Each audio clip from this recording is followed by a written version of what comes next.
This call is being recorded. Absolutely. Peace, Peace, peace. peace, peace. What's up, brother? Hey, what it is, brother, man? Ain't nothing debunking the house, man. I just wanted to. As soon as I saw this argument and debate, I said I gotta see what Tavon think about this because it's throwing me off. I'm not well versed in the knowledge to be able to have one. I have an opinion on the behinds argument, and if you don't mind, Okay. let me go ahead and give the synopsis. Okay, the synopsis please is. do. There's a debate in the so-called conscious community. I hate people. I already went over that. I hate the fact that people keep acting like conscious don't mean aware, like everybody who thinks is conscious. But so in this particular community online on YouTube, a lot of debates going back, ideological, historical debates, and people throw their lectures and have debates from the Sonetta crew and all that. But young Pharaoh, youngest dude in the clique, I guess, and he's stirring up the pot, challenging old thoughts and stuff, and he was going to do a lecture where he challenged Islam, the Nation of Islam, the historical time frame in which Islam was created, and the is it Merkaba or Kaaba? The square thing that people do the homage around. Oh, what is okay, the Merkaba or like Kabbalah or what? Is it the Merkaba, the square thing that everybody do the homage around? Is that what? Oh, the Kaaba, the Kaaba. I got you. What it was. Okay. So yeah, the time frame in which the Kaaba was built. He had some proof that he thought was validate his understanding that it was born in the 1900s as opposed to, ancient times. And in preparation for the debate, he reached out to Brother Ben X, since Brother Ben X is a notable Nation of Islam member who's out there in the ether on the YouTube. And Brother Ben X sent him a message back telling him, nah, man, go ahead, do your thing, young blood. And so he went on with it. And in the process, he said that Brother Ben X and several other Nation of Islam members was throwing shade on him in the behind the scenes. So he wanted to come hard. And when he came hard, he was real aggressive, a lot of cuss words, a lot of motherfuckers and hoes and bitches and shit. Now, my problem, and that's why I wanted to let you add on to that once I finish this bill on the validity of young Pharaoh's information, because it throws off my timeline. But my problem is the other people coming in the argument from the outside. And not only did I hear the brother who was molested by Hussein, his name, Hussein, was saying that, don't come at, everybody else was saying this. Don't come at the Nation of Islam like that. They deserve respect. Farrakhan is an elder, you know what I'm saying? Telling the brother that he's risking his life and shit. That's problematic for me, because to me, everybody seems to be saying that you can't challenge the Nation of Islam. And the problem that I'm really having is that they're saying it out of fear, not nobody's challenging the information. Some people even said whether the information is true or not, we don't supposed to challenge that. And I think that's absolutely wrong. And I'm gonna let you build on the knowledge part of it, though. I'm gonna take it from another aspect. So he was also He was also coming at the Moors and whatnot, right? He took sections that come out of Noble Drew Ali and the Holy Crown of Moor Science of America, et cetera. And a couple of Moors tried to sit him down and clear stuff up, right? And what it comes down to is, I mean, Wesley Muhammad talked about this a long time ago in the concept of ghetto scholarship, right? In the sense of if we're going to examine something, let's examine something with the time and care that it takes to actually fully examine something, right? Because a lot of the stuff that young Pharaoh said, if you do anything beyond the surface research, it's not hard to disprove, right? So, for instance, right, like he went on to cite like Seti talking about breaking down the fact that Seti's already proven the fact that the Holy Crown of Moor Science of America has been plagiarized. Seti didn't prove anything, right? Seti yelled really loud and put a couple pictures next to each other and waved electric pen at the screen for a second. You know what I'm saying? Like, he didn't prove anything, right? Like here's the truth, right? Like, so I'm not even trying to speak in defense, right? This is just an example, right? So for the Holy Crown of the Moorish Science Temple of America, the people of the Moorish Science Temple of America, they stick to the concept of what the literature says, which is that it was divinely prepared. not that it was divine revelation, but it was divinely prepared, right? Right. So right off the top, and when you get into the literature, it says that we received this information from the Muslims of India, Egypt, and Palestine, right? So he's saying I got this from somebody, right? Mm-hmm. And when you say he, are you talking about Seti saying that? No, I'm talking about excuse me, Noble Drew Ali, right? Okay. So right off the top, there's no claim of like divine revelation, right? Right off the top, he's saying right. I'm receiving this from somebody, right? Right. And he said it's the first time that the Muslims of the West have had this knowledge in a long time, basically, right? And so when you get into the texts that Seti and everyone else is saying that these texts were or that the Holy Quran of War Science of America was supposedly plagiarized from, supposedly, right? For instance, Unto Thee I Grant and the Aquarian Gospels. Well, both of them, right? They don't have any specific authorship to them. You can't go back and be like, okay, this is the author for that one, this is the author for that one, right? In fact, when you study both and try to find the origin of both, what you'll find is that they supposedly go back to temples in India, right? Which would also line up to the concept of we received these lessons from the Muslims of India, Egypt, and Palestine, right? So right off the top, right? Trying to come off saying that somebody plagiarized something, you have to show the plagiarism, because there was never a point in time to where Noble Drew Ali or the Moorish Science Temple of America was ever sued for plagiarism. Right. Now, what was the brother? Go ahead. Who was the brother that you sent me the video? What was his name where he broke that down? Brother Rami Salam El. Okay. I like his breakdown, because one thing that he mentioned, which is similar to what you're saying now, is the definition of plagiarism. And I like the fact that he do that, because I could do that. Let's define the word. And then he did the etymology and all that. So when he said plagiarism, and I get what Seti is trying to say. He's trying to say he didn't write it. But what y'all are saying, he never said he wrote it. You know what I'm saying? And plagiarism would mean that he's testifying or saying, I wrote this, knowing that he got that information from somewhere else. And that's true. So what I see here is the same thing, similar to what the Islam debate between them is. They take a bit of information, be a picture or something that they see that somebody may be interpreting wrong, or maybe intentionally saying it wrong, or misleading people. And then they say, see, that's a lie. But that does not encompass the whole understanding of the way of life or religion or whatever we want to classify it. So, and for them to come as aggressive as they do, then it looks, you know what I'm saying? It's like they shutting down it all. Like, okay, all this is false because of this one little thing that's off, or the way I see it is wrong, or it's not. You know, it's interpretation to me. It's like a perception, the way he see it, but it's not exactly what Noble Drew Ali was saying. So if he never said, hey, I wrote this, then it's truly not plagiarism. But he never wrote it. So his point is valid, saying that he never wrote it, but his point is saying that it's plagiarism is wrong. So if we can break down that part, that's all. And I think that's all that everybody wants them to do. But I think sometimes when you get, and that's what I was saying with Pharaoh, with his build against the Islam, he was so emotional that he felt, you know, when you in charge, when you raise like that, you feel like, I got him. And then you just burn shit. And you're not really thinking as clearly, I believe, as you should, because that picture, while it does say something, the picture didn't even give a time frame. I don't know what time that was on that picture of when they were building the Kaaba. I'm mispronouncing it again. But I don't know what that time frame that picture was, and I don't know where you got that picture from. You know, and it doesn't say that it wasn't rebuilt or it was destroyed before. Anything could have happened, but for him to say that right there shows that it was built some other time frame. So I get that. That's what's going on here. A lot of that. A lot of people trying to one-up each other, you know what I'm saying? And I think that's the problem. Let's just, if you have that knowledge, break it down, you say your piece, and then let the brothers rebuttal, and then come back like that, and then somehow we'll get to the truth. Right.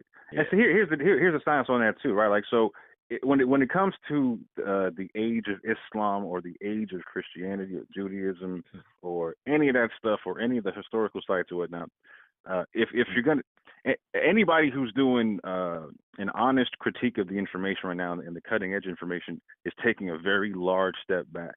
because there's a lot of information stipulating that everyone's looking in the wrong place.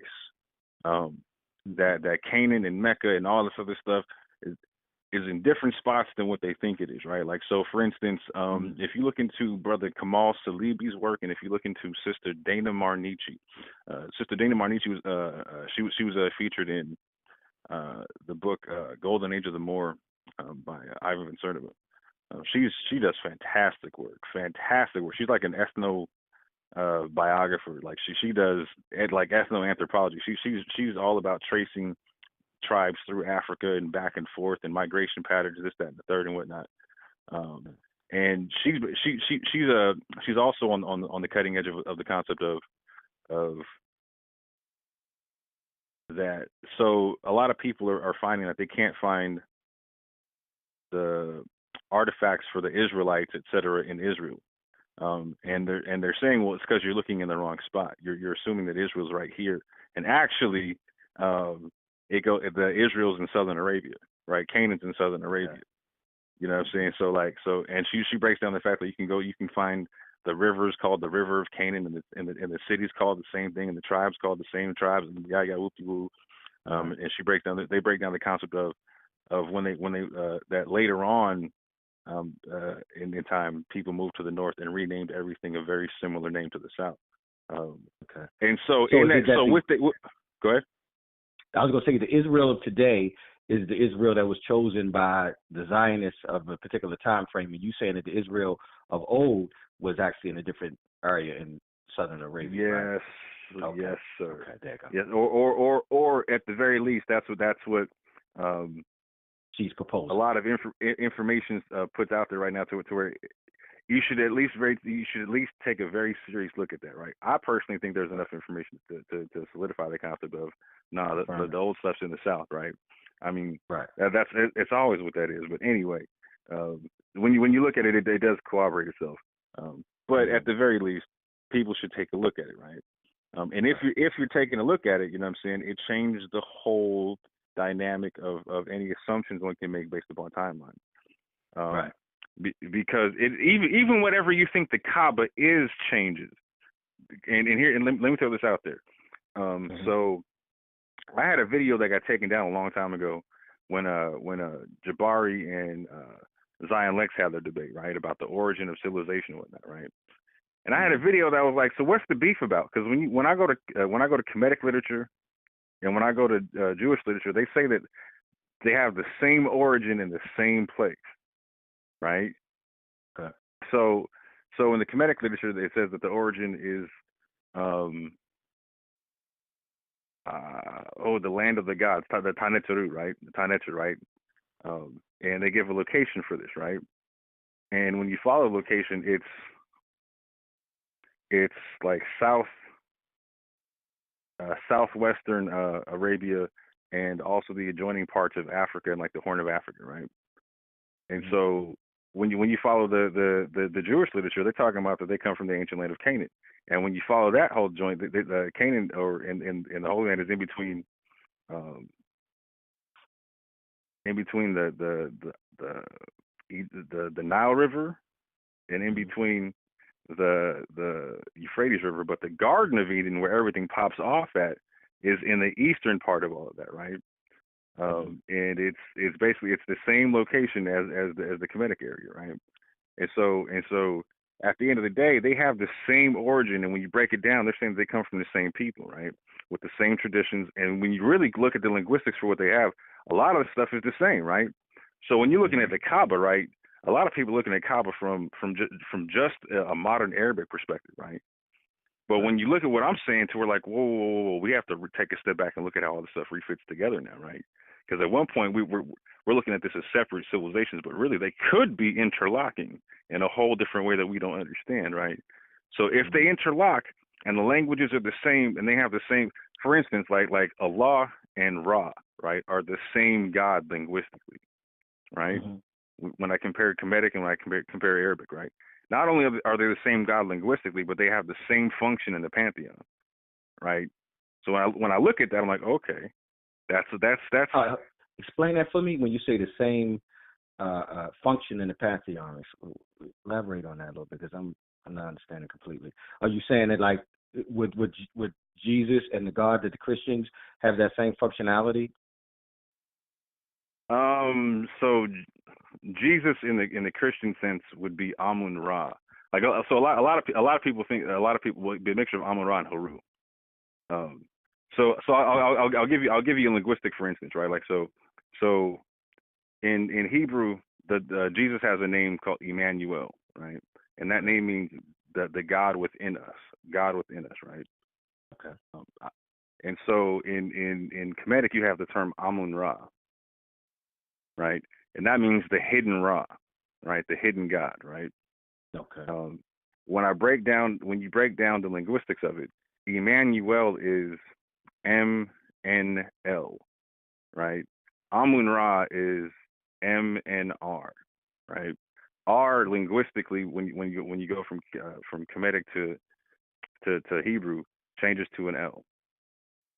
The R and the L switch, right? Okay. So linguistically, they're the same root words, right, with the same root meaning. The hidden God. You know what I'm saying? Okay. It's just, but they're both considered Afro-Asiatic languages, right? So we're looking at this like the scientists look at it and say, hey, no, it's all interconnected. We look at it and put the lines of division there, right? Mm. You know what I'm saying? We said no, they can't be the same in any way, shape, or form. Like, well, the language is the same. What you talking about? What else could be the same?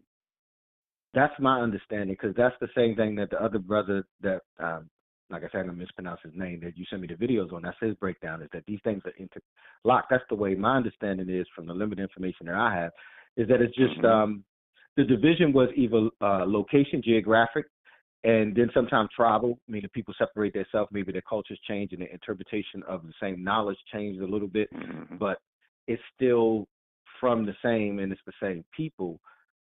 So that's the same way I understood it. So I think the division now is that we, and I think you said this before, is that it's, I forgot how you said it, but it's that we are trying to identify with just that small group, section, name of an ancient time frame. Right. Would you call it something? I forgot what you called it. But that I see that. And that's what I'm saying. I think that looking at the debates and the arguments, we don't need to get hostile and heated, and there's no reason for somebody to give somebody death threats. I mean, and I think the public, it's our responsibility to check everybody, because I'm not well versed. So if we are a nation collectively, and I'm a elementary, I'm just joining in the intelligence apparatus, and I see all these brothers and these generals and colonels in the intelligence apparatus having all these conflicts and debates. I feel like, put up a shut up. Everybody needs to go to one spot and just hash it out. And we need this information laid out so that we can give this information to our next generation. But if motherfuckers spend their whole time arguing with each other in a violent way, I mean, y'all ain't no different than the gangbangers on the street. And you can't really say nothing to them. I guess that's the way we supposed to live. You know, I mean, I think the information is, we can figure this out, right? This is provable, right? For the most part. Okay. That's what I want. I'm like, let's prove it, and then we're going to argue about it. Right, and that's why we're again, fam. That's why we're on this whole unified solutions concept, right? So, so again, to be clear, we're trying to bring this concept of So bottom line, I'll say it like this. So young Pharaoh was also saying we need to do away with a lot of these religions and teachings and whatnot in order to move forward and whatnot, right? Right. Realistically, that's not going to happen, whether you wanted to or not. There's going to be some group of people that's going to hold on to it, right? So what we're trying to bring to the table is a type of conversation to where, and a platform to where we're saying, okay, all these different people who disagree, right? In the African diaspora, the conscious community, etc., right? Human family at large, whatever, right? There's something you can agree on, right? There's something you can agree on, right? In order for you to get to what you can agree on, you got to understand off the top, there's some place that you're going to disagree, period. Not might, not can. It's going to happen, right? Yeah. It's inevitable, Mr. Anderson. If you be true to the knowledge. Absolutely. Right. So once you get to the point of disagreement, right? how are you going to handle that in a civilized manner, right? We're saying that we create a situation to where whenever we find what we can agree on, we move forward on that, and whenever we disagree on, right, we push to the side, right, and at the very least, we examine in such a way to when we examine it, we're doing so to not try to disprove the other person, right, but try to understand the perspective so we can respectfully deal with and maneuver around, through, over, under, whatever them, like so we can move forward together, right? And build understanding, right? Because that's how you build common culture, right? And that's what it is, fam. Is we have to recognize we're not one tribe, we're not one people, we're not one group with one belief. What we have in common, and we don't descend from a people who have one belief and all that type of stuff. What we have in common is we're multitudes of people who experienced the same diasporic consequences of going through the slave trade, right? So we're people with amnesia trying to wake up and reconnect to our culture, right? There you go. So in that concept of being a people in amnesia trying to wake up, right? We're not doing a service to each other, fighting our brothers while we're waking up, kicking each other in the bed and all types of but just wake up. Let's get the sleep out of our eyes. Get a cup of coffee, load a bowl in the pipe if you need to. You know what I'm saying? Whatever you need to get ready, and let's have this conversation respectfully, right? Respectfully, because at the end of the day, what makes us different is going to make us stronger anyway, right? Because I can't see everything, fam. As one individual, I can't have all of the truth. I can only have whatever I can hold, right? You're going to have something I can't hold, and I'm going to have something you can't hold, right? But together, we're holding all of it. Yeah. Or the information you came in contact with. And I kind of seen that too. We read different books. And not that any book is one over the other. Somebody may write it down in a certain way that makes you interpret it another way. And y'all have to come together to be able to say, okay, well, yeah, that is kind of the same thing. I see how you wrote that. And then I see how you saw it that way. But this is the way and sometimes I see this in other debates and arguments among activists and revolutionaries. Sometimes we actually are saying the same thing in such a different way that it seems so different that we arguing about it. But I think if we talk about it, it's the same shit. You know what I'm saying? And I'm thinking to myself, why are we having these? I like the fact that when your Pharaoh said that, okay, I'm inviting you out to disprove. But I'm thinking even a better way, a more righteous way, because I hear a lot of people using that term saying righteous. The righteous way to be like, yo, I have this interpretation of the Islam and all that stuff. Build with the brother about your interpretation and be like, I know that you have a different one. Let's come together and then, put the information out to the people and let them do their own knowledge, because this is beneficial to both people. It's beneficial to the Nation of Islam, and it's beneficial to young Pharaoh and whatever they're pushing, because then the people will start to decide. We will pick sides. Some people will agree with you, some people agree with the Nation of Islam, and then that might swell both of y'all numbers, but then you have everybody thinking. You have people searching, wanting to figure it out, and that's your job as a whole, because I hate to say this, nobody really knows, because somebody else pointed something out, and I forgot, it's the brother that you said. He said, did they go to Egypt? If you never been to Egypt and you talking about Egypt, it's problematic for me to believe completely anything. And they always say that, so I will put that out, that I always hear young Pharaoh and everybody else say, don't believe me, and they try to put their sources and everything up.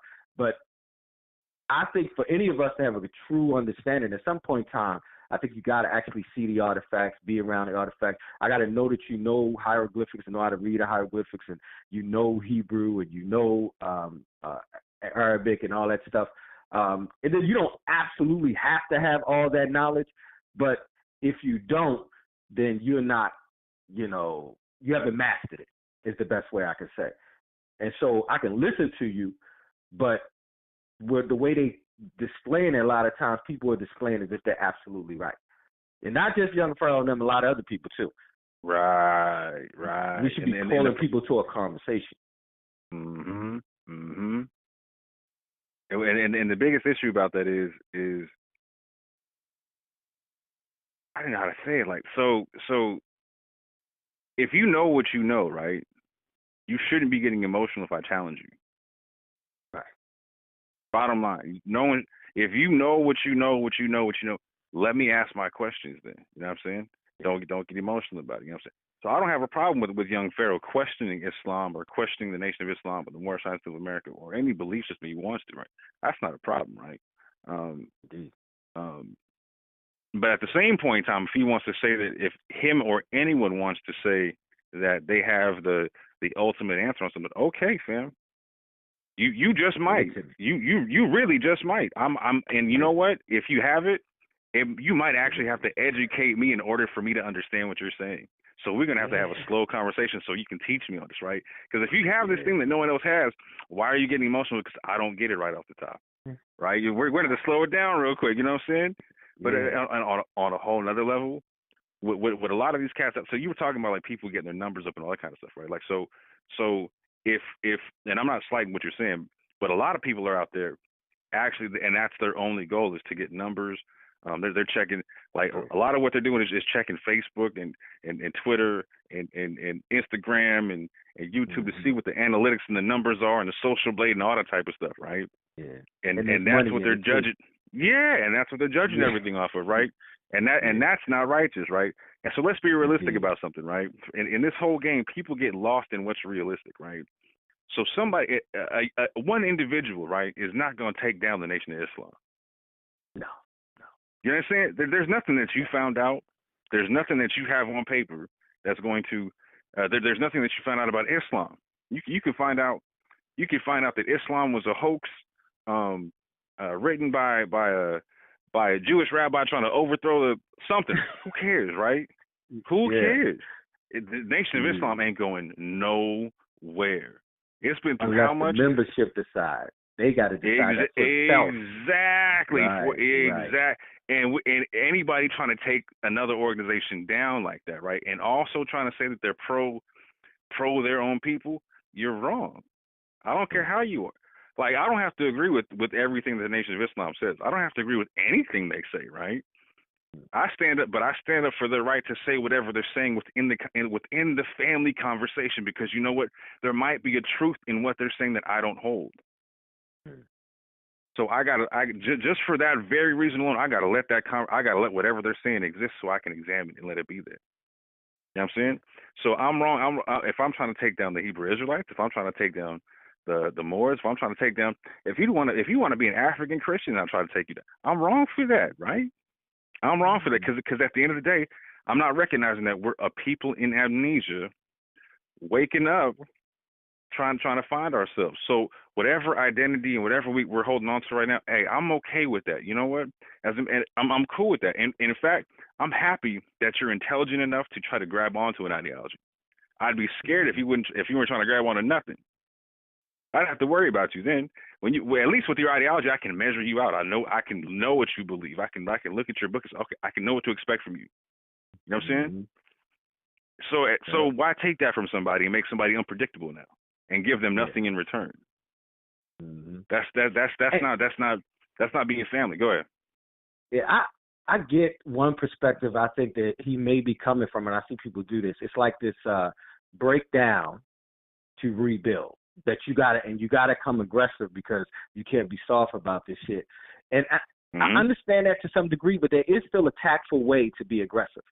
Because when you say, and I think the problem came across when he was cussing and motherfuckers and hoes this and that loses half of the people. Even if somebody really wanted to hear your information, you lose them, and because they thinking you're being disrespectful, and you are. You know what I'm saying? I think there's a tactful way to say it. So I feel like if he wanted to challenge the Nation of Islam, and I totally agree that you can't destroy it, bring it down, kill it, no matter what revolution, because Malcolm X couldn't do it. And we love Malcolm, and people love Malcolm X. So it's not about bringing them down. If there's problems and there's things, there's misinformation and you just need to display the information and give them time to digest it, which is, you see it in the Christian awakening. A lot of Christians are slowly coming to the realization that there's some inconsistencies, some lies. But one thing that I know that my enlightener told me when he saw me as a young guy trying to challenge everybody, so I feel like I know shit now. I'm blasting all my Christian friends. And then he's like, yo. He said, when people ask him, what are you? He said, well, what are you? He said, that's what I am. And the perception is after he builds with him, he's going to break that down and why he says that. But there's truth into every religious concept, ideology, because we all seeking the truth. So we will find bits and pieces of truth or facts and things like that. And there's a lot of, interpretation mixed in that. So you can't assume that people are just going to say, okay, he found this information, now everything is a lie, and I'm going to run away with that and run with you, unless you have absolute, complete truth laid down, like some book written by the actual God in gold or some shit like that. And the motherfuckers will be like, okay, yeah, this dude got the absolute truth. And, it's some light beams in your head that makes you realize that, have that realization, but that's not there. So to really get your message across, if that's your goal, you got to be tactful. You have to be, because it looks like you're not. It looks like you're trying to be, problematic, aggressive, for the sake of being aggressive, looking for numbers or looking for money or looking for stuff like that. So that's my thing. But I wish that they would challenge his information. I really hate the fact that people are sending this brother death threats.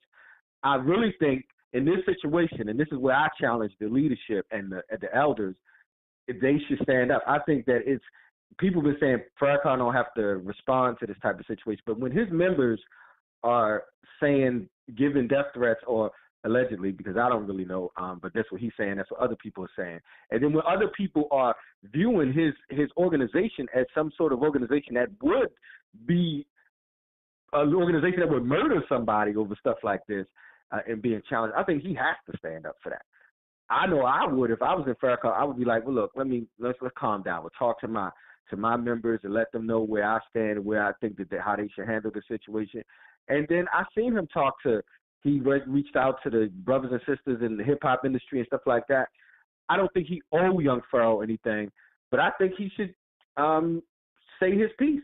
He don't have to have a meeting with him, but I think he should say something when he see these death threat things happening, because I think that's problematic. And I never can understand that, because that's the only problem I have with this.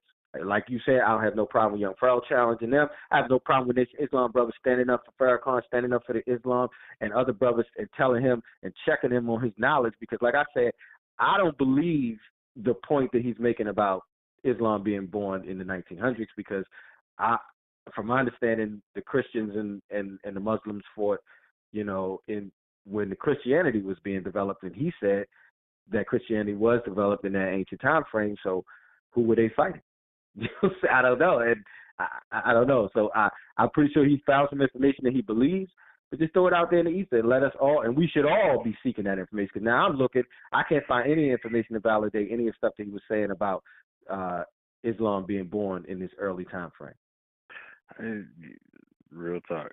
To touch on that real quick, so I don't judge any man, woman, child, or organization for how they respond to aggression.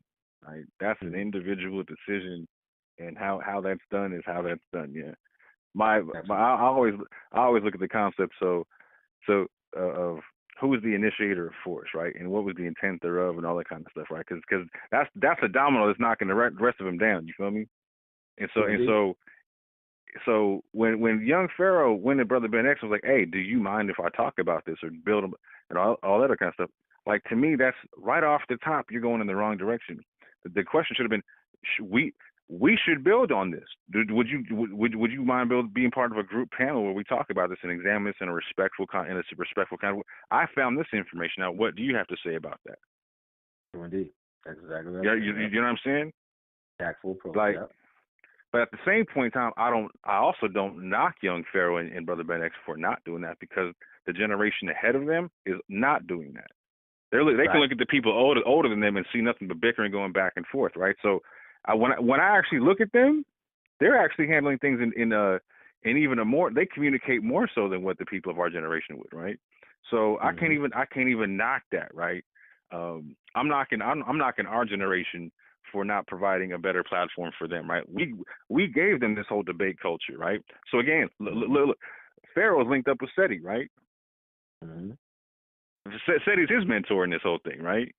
So I mean, Seti and Sinetta brought us this whole debate culture period, right? So so I can't say nothing wrong to I can't call out Pharaoh. That's not my game. Right? I can call out Seti all day. That's my generation. Yeah, Mm-hmm. that's me, right? And I'll tell you all day. The way Seti gets down is not positive. Is not a positive look for the community, right? And he's telling you himself, he's not part of the conscious community, right? So why is anybody in that so-called community following his game plan or following that structure, right? That's not sound logic. You know what I'm saying? Because he's saying he don't care about y'all. He's calling you the unconscious conscious community, right? Mm. So if this whole debate thing is something he brought to the table, how about we remove that and let him keep that where it's at? You know what I'm saying? And let's see what he can do with that in his whole gas movement, the whole global African supremacy thing, right? Mm. Because I can tell you right now, realistically, if you want to be grown up about it, right? That whole global African supremacy ain't doing nothing but getting you on the whole black identity extremist watch list. That's it. Right. And I don't care. And Seti been talking the same thing for forever, right? Bang on the beast, bang on the beast. Fam, apparently he can't do math. Yeah. Mm. Apparently he can't do math because he ain't gonna never outnumber any government anywhere. It ain't gonna happen. So that whole global African supremacy, all right, have fun with that. I Not with the numbers can't that run. they have, for sure. Yeah. So you would need us. You know what I'm saying? That's what I'm saying. You got to be tactful. No, not even with that. Like, okay, you get all 45. First of all, you would need all 45 million people in this country, just in this country, right, of African descent to be on the same page and unified, right? And even that 40, and once you get that 45 million together on the same page and unified, you now have what 12-15% of the population. You still don't matter. You're still outnumbered. It's got to be global. Yeah, it's got to be a global unification. Fam, the old white men in Texas outnumber you. You understand what I'm saying? The old white men with guns in Texas outnumber you, man. Like, so this whole bang on the beast, like, fam, it's not gonna happen, fam. But so, that's like, weird because I heard him make that same understanding born when he did a bill in one of his lectures about, are we ready for war? You know what I'm saying? You know, like we weren't ready, and he showed clips of like, you know, how prepared most of the white people in the South are with a lot of guns and how they collect all these guns and stuff like that. So, you know, I think that's the stuff that make people, like, even when he did the bill, when the Moore Science brother, you know, asked him about his nationality and followed him out. You feel what I'm saying? And his approach was different. You feel what I'm saying? It was real. Yeah. Tame. And so that's the stuff I think that makes people feel like this is for show and for numbers, like you're saying, and for money and all that. And I'm not trying to give nobody that claim because I can't read into a man's mind, and I never will. If he's saying that this is real, then it's real. But to me, I think anybody who's really real, they would be in a peaceful perspective because you have to be to get anything done. Like you're saying, you don't have the numbers alone. You won't get the numbers with your group. You would need all of us, and nobody's going to just agree with what you're saying completely. So that is kind of fishy, you know, to approach that way, especially after a long period of time. It's you know, even Malcolm and Martin realized at some point in time that, you know, right together. Yeah. Yeah. Even Malcolm said, you know what, I got to work with other nations. He's like, he was like, you know what, my biggest regret is telling that white girl that she can't do nothing to help the movement, right? Like he said that. Bro, read his biography, fam. He says that, right? So he's in the car with Alex Haley, right?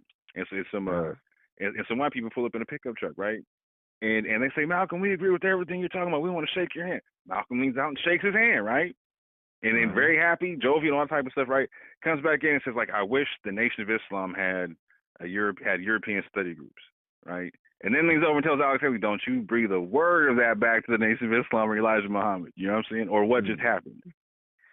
You know what I'm saying? But when he came back from Mecca, right? When he came back from Mecca, in that portion, in his biography, he's like, you know what? My biggest regret, you know what I'm saying, was telling that white girl that she couldn't do nothing for the movement, right? Like, because again, that was public. Like that was like posterized. You know what I'm saying? Like that's the whole. Like everybody remembers that concept, right? Like even if you just all you saw was just the movie, right? That Spike Lee, but you remember that part. That was right. Everybody remembers that, right? Yes. Yeah. But because I liked it. I liked it, the approach and the directness of it, and I understood where he was coming from. But I also knew that at some point in time he would realize that wasn't absolutely right. Right. And when he came back from Mecca, he was like, you know what? I put too much energy into building the hate aspect of this movement. You know what I'm saying? He was like, and it's like, that's my fault. He's like, I built a lot of this up. You know what I'm saying? So that's why we say here at Unified Solutions that we're the one thing that we will allow every concept to come in through. We will hear everybody out. We don't care if you're a separatist, if you're an integrationist, whatever, right? The one thing we can't allow into the conversation is supremacy. We can't allow racism and supremacy into because that's the one poison pill that makes any kind of solution undigestible. You understand what I'm saying? Like, if you want to be racist at home, fam, I don't care what you do. I care about how you act, right? You know what I'm saying? I care about how you act, fam. And in this whole thing that we're trying to do, fam, there's no way that we're going to be able to correct or come to any kind of solution if we're bringing the racism aspect into it, because there's too much emotion in that whole conversation, right? Yeah. And we got to, again, in terms of being people waking up from amnesia, in terms of culture identity, right? We have a lot of emotional baggage from slavery still to get over, yeah. So that's something we get, like, again, once you start bringing that up about supremacy and racism, fam, like, hey. It ignites too much. But at the same point in time, if you want to have that conversation and you want to have that build, you want to examine the science thereof, and you want to examine whatever, you know what? We'll have that platform. Because if you want to prove it, that's another thing, right? If you want to be emotional about it, that's a whole another thing. You know what I'm saying? Right. If you can prove it, if you can stand on what you're talking about, then we can't really say nothing to you. That's the whole thing that we're saying. Like, so we don't have a problem with young Pharaoh questioning the Nation of Islam. It was the manner of the questioning and the manner of the response that we're talking about, right? And the only reason we're even questioning the response is because it's an emotional reaction to an emotional ignition, right? Like, so that's what we're saying is we're trying to take the emotion out of it to start with, right? And right off the top is if we can take the racism out of the conversation, supremacy out of the conversation, and understand that, hey, okay, we can start it from the concept of, yes, we have been through shit. Yes. And we're all in this together. Yes, cool. Let's talk about how we're going to be in this together versus something outside of us, right? Because the moment we're all together and we start saying the word they, that all-encompassing, all ominous they're doing this, they do that, they set things up for this. All right, we're being counterproductive. We got to start saying we hate when white people do that, right? We hate when they say that term, they, y'all, and shit like that.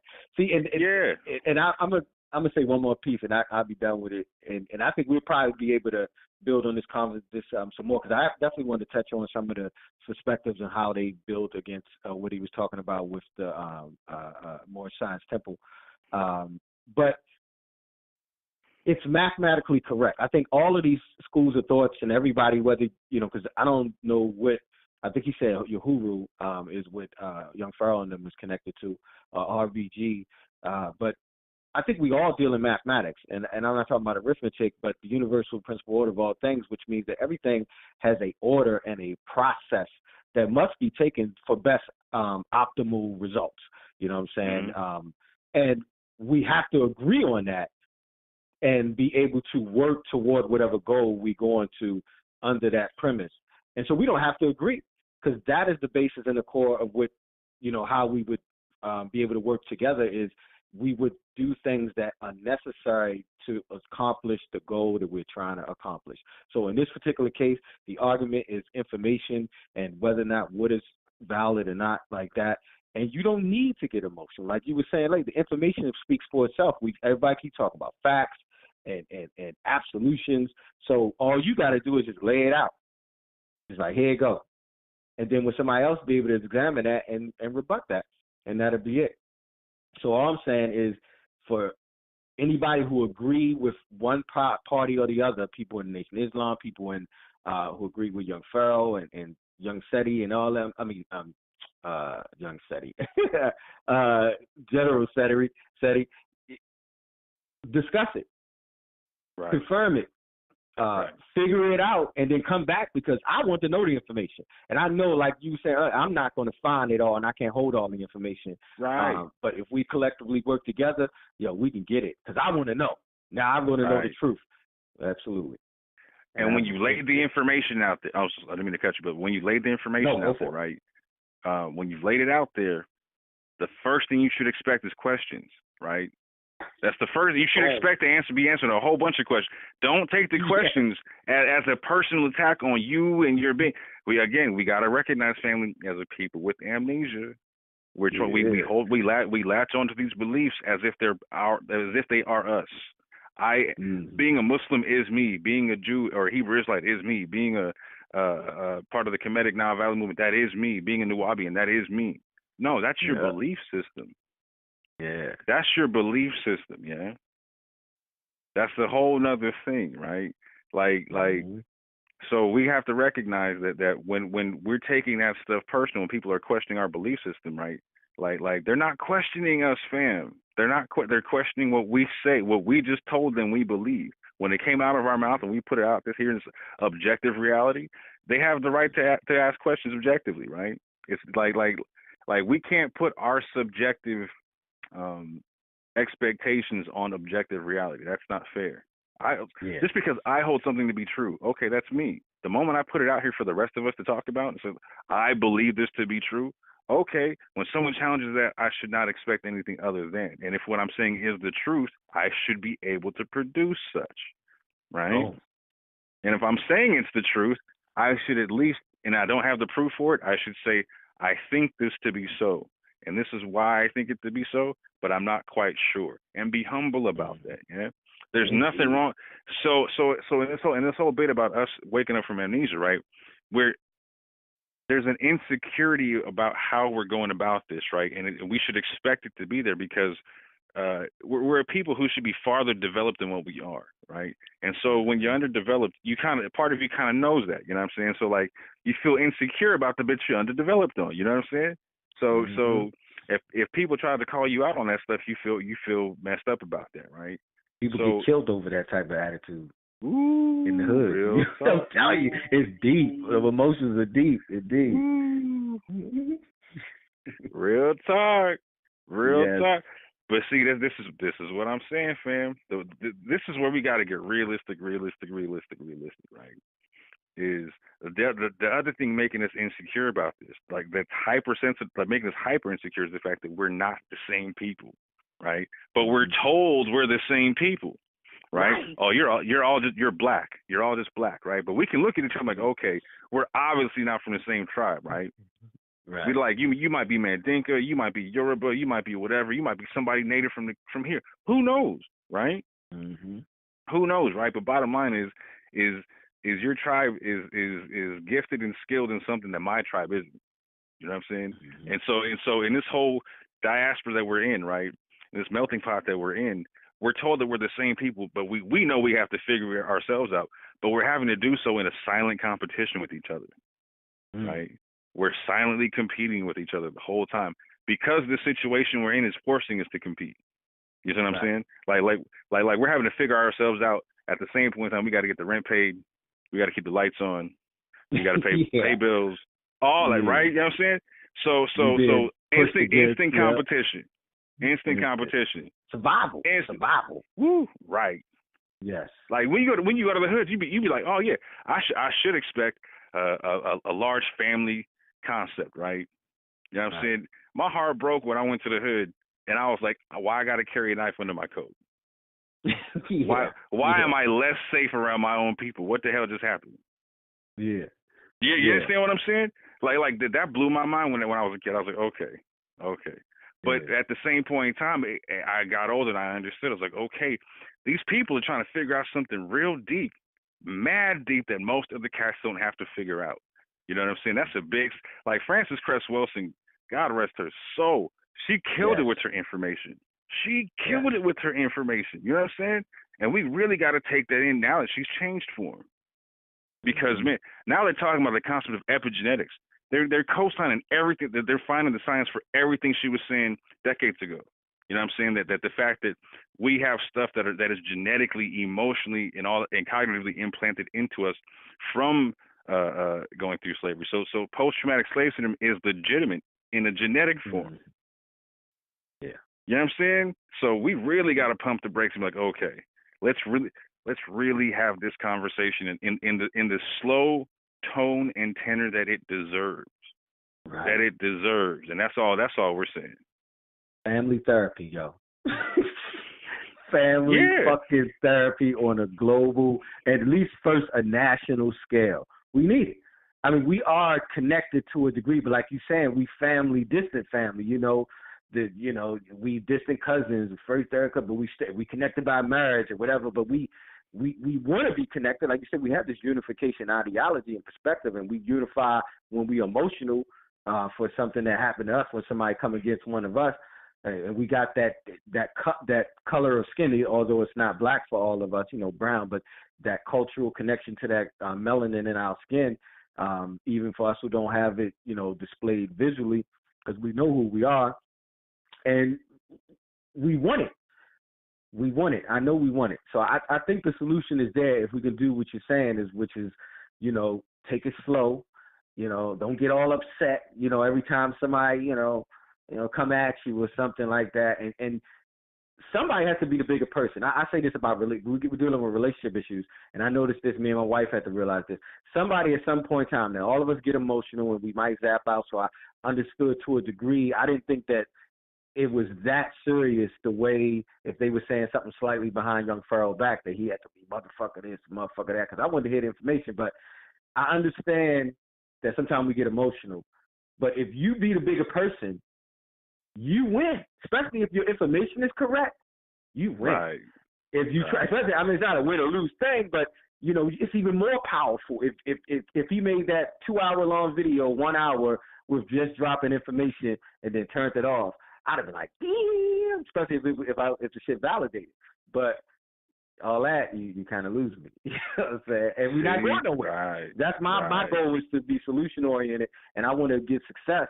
And I need both of these. I need everybody. I'm not trying to exclude people in the Nation of Islam, even if I miss or some particular feelings about Farrakhan, the leader, or the power structure, or the organization, meaning who runs it, because that's who controls, the direction of where it goes. But I love the membership. You can't deny the brothers and sisters of the Nation of Islam. They add to the cipher in a positive way. Not, So when you say the Nation of Islam, that's the other thing I wanted to say, and I definitely I'm good. Because I know you got to go, with the information on how you approach it. He kept saying NOI, Nation Islam, when you really wanted to say something about particular people or people in control. So you should be direct with your, also being tactful, be direct in who you're speaking to, because if you clump everybody together, then you lose people again. Mm-hmm. And I'll say this too real quick. I'll say it real clear. I got a problem with anybody older than young Pharaoh responding to him with a threat. Right? So the people who have to be the bigger people are the older generations, right? That's true. Bottom line, if you're the elder generation to whatever to the situation, like if I'm Seti's age and Pharaoh stands something out of line, it's Seti's job to pull Pharaoh in line. Like that's his elder in the situation, right? And if Seti's not pulling him in line, then it's our job as people of Seti's generation to go get it Seti, right? Not young Pharaoh, get it Seti, right? And if we say something to Pharaoh, it's constructive criticism in a very cool, laid-back manner. You know what I mean?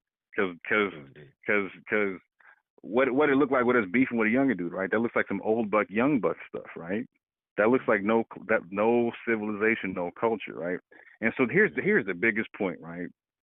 Is amongst all of the different tribes and nations that we come from, there is a common thread to the culture, right? But we have to sit down and compare and contrast so we can understand what that common thread is. And once we understand what that common thread is, then we can hold each other accountable to that common thread. That is the whole concept of being a people, right? Mm-hmm. You know what I'm saying? Is what is that universal language we can speak together? Okay. So we need to understand, go beyond understanding the concept of nation and tribe to understand the concept of empire, right? Mm-hmm. An empire is multitudes of nations and tribes. Nations But together. but they're together, right? And they choose to speak a common language with a common cause, etc. Right? It's like a family reunion, fam. Like you got people coming from all across the country, right? You know what I'm saying? All across the country, right? You already know what it is, man. It's not a family reunion until somebody gets in one good fight, right? And one good makeup. You know what I mean? It really, and there's always an argument when you come. There's always some beef out there.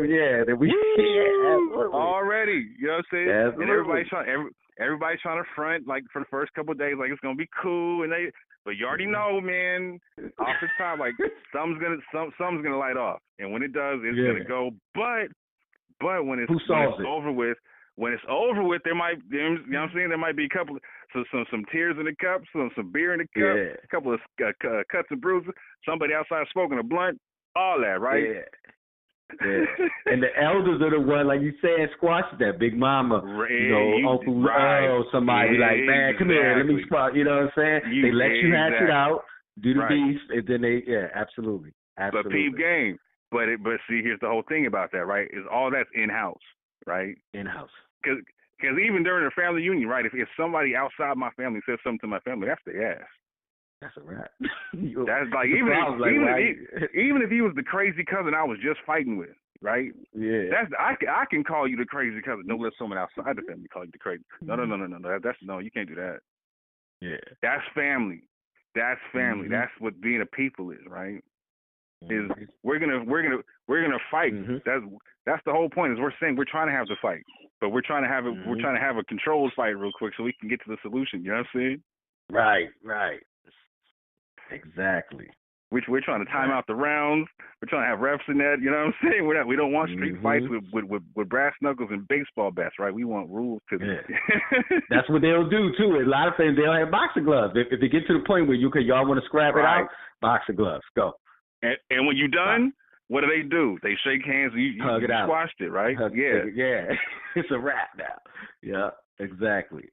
And that means you got to control your feelings. And I think that's like a crux of a lot of our problems, and that's the same problem that they having in the street with the motherfuckers killing each other. Because even in the analysis of what's going on in Chicago, most of the beef they saying, most of the killings aren't even from like territorial beefs or money beefs.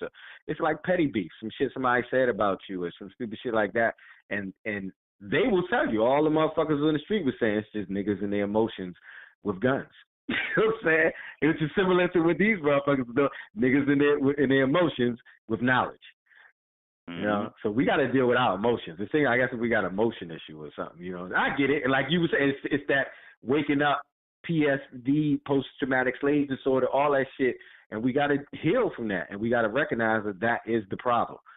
We got to both collectively, all of us collectively, realize that and then work on it, and we'll do that as a family. No doubt. But hey, so y'all going live? I'm looking for him. I haven't seen anything yet, man. So okay, go on the bill, fam. It is what it is. Okay. Well, what was the other thing I was? Damn, I forgot. But yeah, that was my biggest beef with that. Was just like what you just built on was like the whole.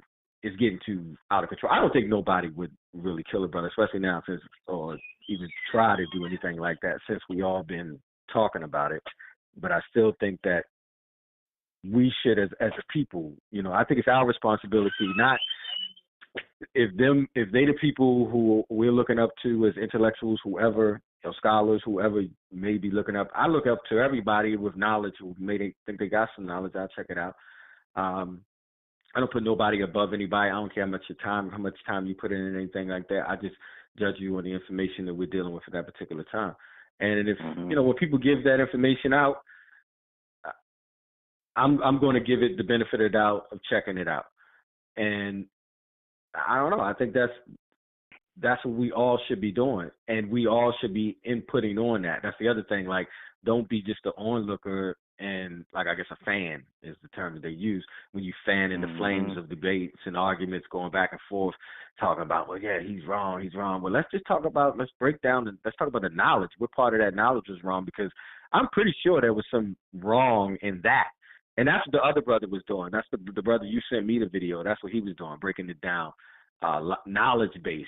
Showing where there's some inconsistencies or where you was wrong, breaking down the etymology of words or something, so that he can show that we coming from different places, because you're saying this, but you're looking at it from this context, from this particular word, but I'm looking at it from this point, and then the debate will continue on.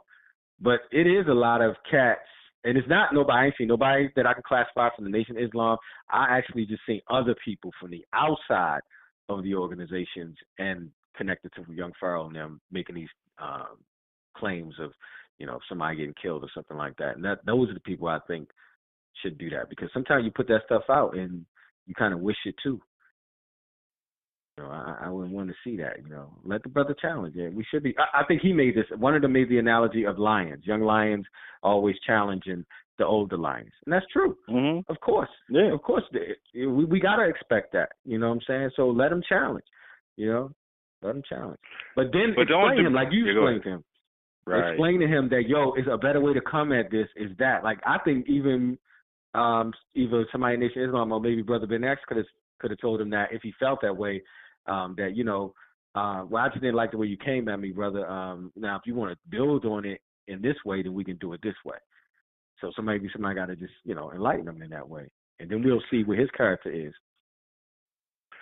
Right. So that's the whole, I'm going to build up that in 2 points, right? Like, so you said something earlier about like people being in control of their emotions, right? I'm with that, but I'm not even asking for that. I'm asking for people to be aware that they have emotions, and that's all I'm asking, right? That's all I'm asking at this point. You know what I'm saying? Just know that they're there, right? Because then you'll be able to see them pop up. Like, okay, you'll recognize. Nope, I got them. I got to pull that back yourself. That's all I'm asking, right? Right. And that's what I'm at. You're right, because that's not control. That's recognition, and then responding to the emotion that you recognize. Right. No, but I'm saying like, but once you recognize you if you're civilized, you're gonna want to control them to yourself. That's all I'm saying. And for the people who don't want to, you'll sift yourself out. We'll easily be able to tell which of you is sincere and which one of you is not. You know what I'm saying? Because one of you will be able to say I'm sorry, and one of you can't. You know what I'm saying? Right. That's a big one right there. Somebody will be able to step back and humble themselves in a way where other people think that you have. Weaken yourself. Some people may perceive it as weak, but if you're strong enough to know that you're not weak, you're just doing the right thing. Right. Yeah. There's going to be many times that I'm wrong, family, and there's going to be many people who are proving me wrong in the comment section or whatever, and I'm going to have to eat them. Like, hey, you know what? I appreciate the information. Thank you for making me more correct. That's all. You know what I mean? Right. That's right. Like, thank you for making me more correct. I can't sit back and get emotional because somebody gave me better information than what I had. Like, that does not make logical sense, family. You know what I'm saying? That's an emotional reaction, not a logical one. That's what I'm saying we got to be aware of, and that's all I'm asking, right? Now, on another level, right, this whole young lion, old lion thing, right? I'm saying that's the whole wrong mentality in this whole joint. That's the whole competition structure I'm saying, right? So let's look at that in a state of nature for real, because when people have that picture in their mind, they think healthy competition, that's in nature, blah blah blah. Okay, let's really look at that, right? So an old lion is defending his pride, his women and his children from getting killed by those young lions if they come through and defeat him. He's not fighting for just him, he's fighting for all of his progeny, right? All of his progeny. Yeah, it's a life-death struggle. It's not like, let's see who's right. It has nothing to do with that, right? The kind of struggles we need to be trying to focus on, right, is when the hyenas come through, how do we attack them together? Because you feel me? When the hyenas roll up on the pride, it's not just one lion running up on it's the whole. They got to go handle that, right? You know what I'm saying? The old lion his only job is to deal with the young lions, right? You understand what I'm saying? Yeah. That's it. His job is to protect the pride. So when you got a young lion going up against an old lion, understand what you're saying. I'm trying to attack you. I'm trying to take out everything that you love, everything that you've built, everything that you care for, right? That's the wrong mentality, and that's what I'm saying. Like, we're caught up in this competition where we're extra emotional within it because we don't know who we are, right? And everyone else in the competition does know who they are. So they're not fighting tooth and nail like we. So again, fam. So you can look at the black on black crime, right?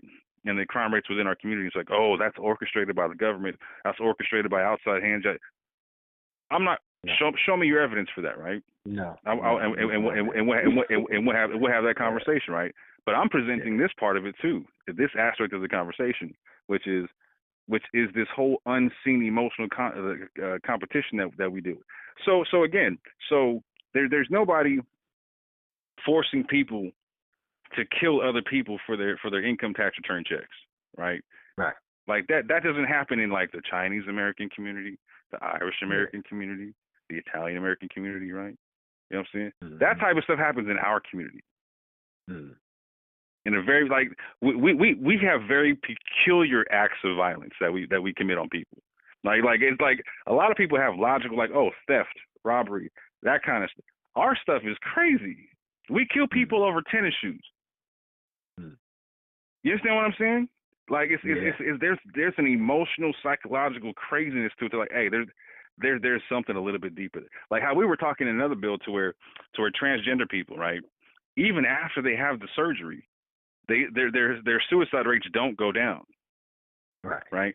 Indicating there's something psychological there, right? Mm-hmm. So when you see the amount of violence amongst our community, right? Like we on the one hand, we can't say that there's post-traumatic slave syndrome and then not equate that to some commiserate level of violence in our community, right? That's not intelligent. That's not intelligent. You know what I'm saying? Yeah. So let's be realistic about how we're choosing to interact in this competition, right? So let's say I'm Chinese, right, or I'm Vietnamese or whatever, right, or Korean or I'm Indian or I'm Pakistani or I'm Filipino, or pick your outside nationality that you see move into your neighborhood. Any of them, right? What do they have in common that you don't? They have this uncanny ability to stick together. They just it's like, wow. And when you see, you're like, whoa, that's interesting. Just a whole bunch of Russian people right there, whole bunch of Jewish people. Ain't that interesting? You know what I'm saying? Mm-hmm. Meanwhile, me and you are walking past each other on the street, not into each other's shops like they are, they are, right? No one telling them to do it. We're waiting for somebody to tell us to do it. We're waiting. Like my brother D-Monk talks about waiting for the savior. No one's gonna save us, all right? Nah, nobody's coming. Please build on that, bro. Please build on that. No, nobody's coming. It's going to take us. And I think the way you kind of go on that understanding where other communities now, other people will say this, and let me make a statement that I know you know and I know, that there is violence against other people in these other communities. But that's why I think it more aligns with maybe consistency and persistency, on how we do it, why we do it, and how often we do it. And I think it's connected to this perception of I'm not going to have. Some people, now, I hear, like, when I was watching the videos of Chicago, a lot of brothers were saying they need jobs. And that's a lie. That's a lie. Because there are some jobs, and if you want it, you can apply, and you keep applying. And some people say, well, I got felonies, but at some point you didn't have it. So I don't think that they want those jobs. So be specific and say that you want, a job where you can make enough money. And I'm not saying enough money survive, because I know that's not what they want, because when they hustle, they don't just pay motherfuckers be talking about, I was paying my kids to feed my kids. No, you were buying Jordans, you were flossing, and you want to hang. And nothing wrong with that. But be honest in what you want, and so that's a living wage with, I guess, some extra money. And we look outside of ourselves, look at these other people, these other communities, and say, well, they have it, I want that. Nothing wrong with that. We should want those type of things or that type of lifestyle. I want that as a certain level, a balance in my life. I don't want to have to stress and struggle with my bills. But I think we have that concept that we are struggling to survive, so we eat off each other and we steal from each other and we rob each other in every possible way. It's also a location thing. Maybe we can't get that far out. We also know that if we go outside of our community, we stick out like a sore thumb, so we're obviously going to get found out there. So there's a lot of variables at play. But if we want any of these things fixed, nobody else will. We've been, for hundreds of years, we've been marching, we've been protesting, we've been screaming, we've been yelling, we've been doing petitions, changing laws. Everybody think Dr. King changed laws. Nothing changed. the concept has changed a little bit, and Michelle Alexander pointed that out in her book. It's got to be internal, and so that means we got to do a self-evaluation and fix the only thing we can fix: us. Because even on a micro level, if you have a problem with somebody in a group or something like that, if you and your wife, like me and your wife have a problem or something like that, you can't change your wife. If she's doing fucked up shit or whoever she is, that personality thing that makes y'all conflict, you can't fix it. I had that with my first wife. I could not fix her. I had to change myself and then remove myself from that situation. But with my current wife, we still have problems, same issues, similar issues, but we're willing to deal with it on a level, and if any change happened, it's from her. So all the changes she done to make me feel more comfortable with her, she did it on her own. I didn't make her do it, and vice versa. So it's got to be internal, and I think we keep missing that part because we're looking for people to fix things. People say stuff like, "What are they going to do?" What is who going to do? What are we going to do? Is I guess the correct way to say that. I think a lot of people know it.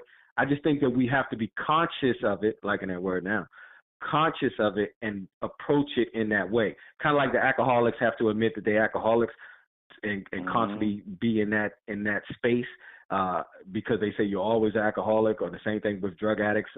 You're always going to be a drug addict, so you always got to recognize that so that you're always prepared to fight against that. So we got to remember that. Especially for the motherfuckers on the street with guns, but even for these motherfuckers on YouTube with knowledge, because people are looking up to them, and that's an important thing too. I think people are looking up to them for this knowledge and this information, and when they get into these debates and arguments that lead into these situations that don't seem to have no solution, then you're hurting the movement, your movement and anybody else's, especially the collective one. Mm-hmm. No doubt. Real talk. Yeah. But I do see people right now interjecting some peace into the situation. You know what I'm saying? Even the brother Hussein was trying to inject some peace. I just thought it was kind of problematic for people to assume that it was okay for the Nation of Islam to possibly kill somebody. Not, they were just implying that, you might, you never know. I'm like, you supposed to say, I mean, if that's true and we feel that way, you could say that. But then also in the next vein, you should be like, to the elder generation and to the people in the Nation of Islam or whoever may be saying it, don't threaten this man's life. Let that man say his piece, and if the knowledge ain't right, then just throw your rebuttal up, and we'll see that. We're looking for truth, so we'll see it, and that's it. Yeah. But see, that's what I'm saying, right? Like, so it's on us it's on you to call out your generation, right? Not the generation above you, not the generation below you, right?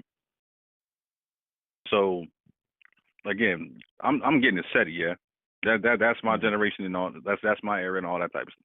He got me by a few years with it, but that's still within my reach, yeah. Mm-hmm. Pharaoh, his generation calls me sir. You know what I'm saying? Yeah. I'm dealing with that right now. I'm eating that right now. Is the young brothers calling me sir? I'm like, hey, you know what it is. But at the same point in time, I'm recognizing they're calling me sir.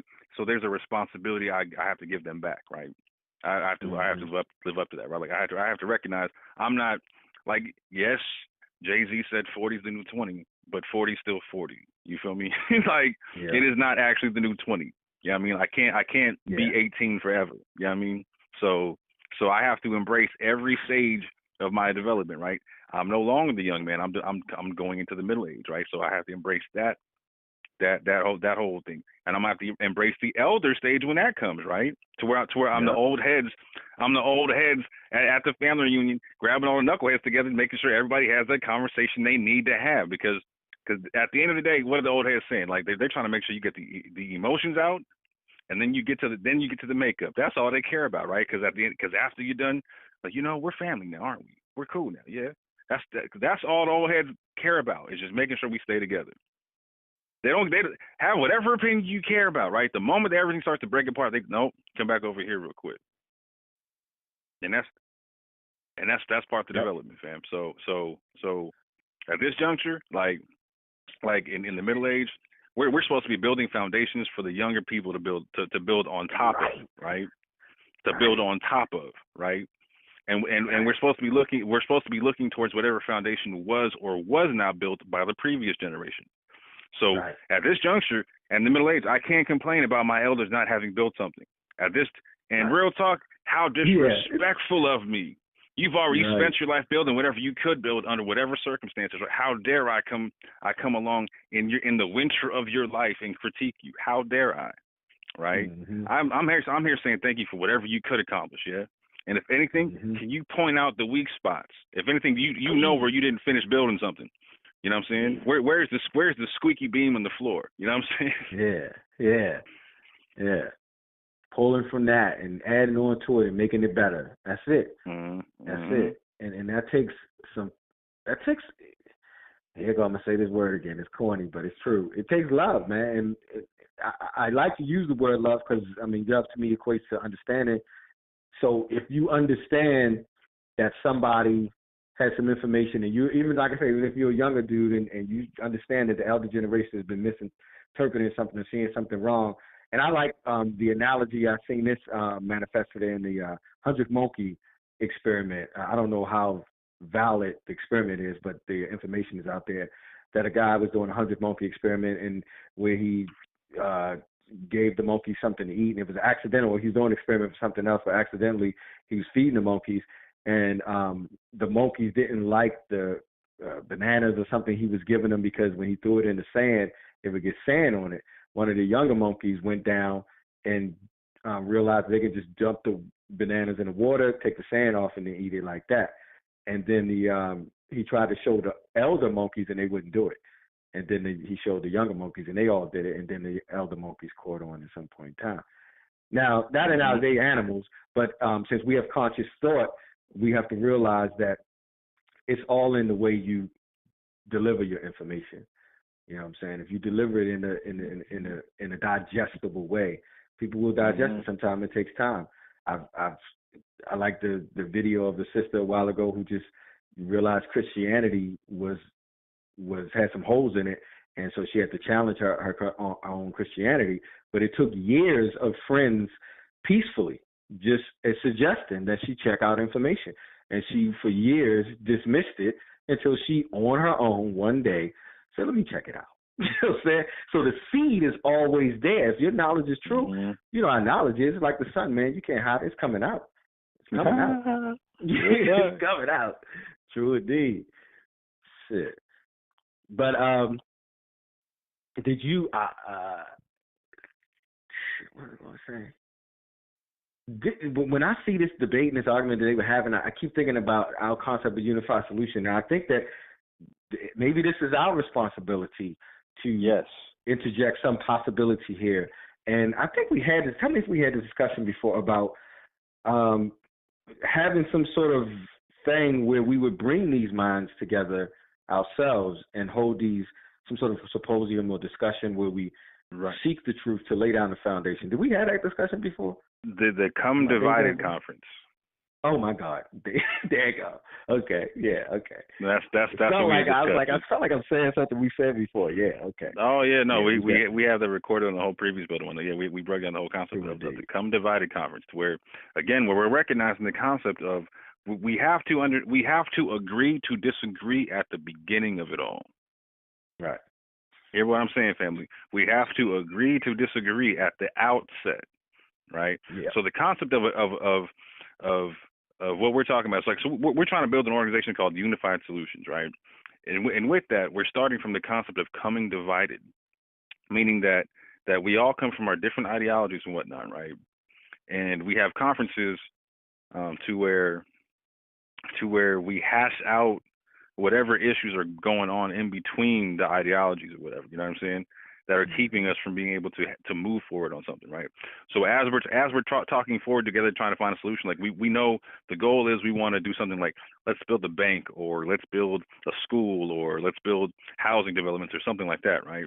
Well, inevitably, there's going to be a conflict in an idea somewhere about how to do something, right? And 9 times out of 10, it's going to go back to an ideology, right?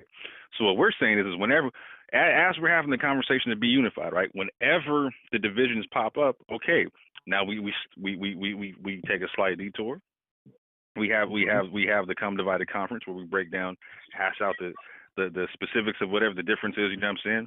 And then we figure out how we like through that understanding what we can either agree on or disagree on. Come find a unified solution off of that and move forward back to whatever the unified goal was. Was that succinct enough, or did I over-explain it? No, absolutely. No, that's absolutely it. That is absolutely it. That's and that is it. That is the only. And I hate to say this because it sounds kind of arrogant, but mathematically, that works out to the only solution. Like that's the beginning. Like that's the only thing that I think that we are missing. Meaning, everybody has solutions, like you're saying, for schools, for ways that we can work together. We got black banks. We know where they are now. We got a lot of different things in place. The only thing that we're missing is working together. And that's it. If we can get to that, and this seems to be the only way, because we're not going to agree enough to just kumbaya and get to work. We tried that on emotion, because every time there was a killing of a brother by a police officer, I got swept up in the emotion. I felt like, okay, this is gonna last. 2 weeks later, nothing. You know what I'm saying? So it's a collective movement. Mm-hmm. That's it. And I think we all know that. I think everybody says that, and we just trying to mathematically or scientifically, I guess, in a way, try to see where the problems is on why we can't come together and work around them. And that's what Unified Solutions is, basically the way you explained it. This is our attempt. So we'll see. It's somewhat of an experiment. I believe in it, though. Yes, sir. No doubt. Yes, sir. And real talk, this is our responsibility, right? This is again, as this middle-aged generation, this is our legacy to the youth, right? Is we owe them a foundation for them to be able to solve their problems, right? Yeah. We're not going to hand them an empire, and that's not our job. No. Our job is to make sure that when we hand them the keys to the car, that there's gas in it. You know what I'm saying? That they can go somewhere. Yeah. Exactly. So like we as our generation have to let go of any pipe dream of grandeur, right? And get down to the brass tacks of reality. Whatever we can build is what we can build, right? And just get to building. Yeah. Yeah. Just get to building. And all this waiting on the sideline, arguing over about what the perfect picture would be, right, is leaving no foundation for the youth, right? We're leaving less of a foundation than what the previous generation left for us. So whatever you feel about the previous generation's foundation, we're leaving less than that. We're leaving, and they're passing us up, fam. Like, so check this out. Our kids are coming up in the era of the internet and the iPhone and the iPad and social media. Fam, they don't even need us no more. How many of you are feeling obsolete as a parent right now? You understand what I'm saying? Like, because you're feeling stupid about your kids telling you something, right? or man, why didn't you ask me about that? Like, man, I didn't need to ask you about that. You know what I'm saying? Like, so understand, we got nothing to complain about and nothing but time on our hands now, right? Like, so real talk. We have nothing to hold us back as this middle-aged generation in terms of building a foundation for the youth. Like, and if we don't leave them at least that, a foundation for, at the very least, conflict resolution, we have failed, and failed dramatically. And that's all I got to say. I'm leaving it right there. That's all I got to say on it, fam. Me too. Well, that's good for me, bro.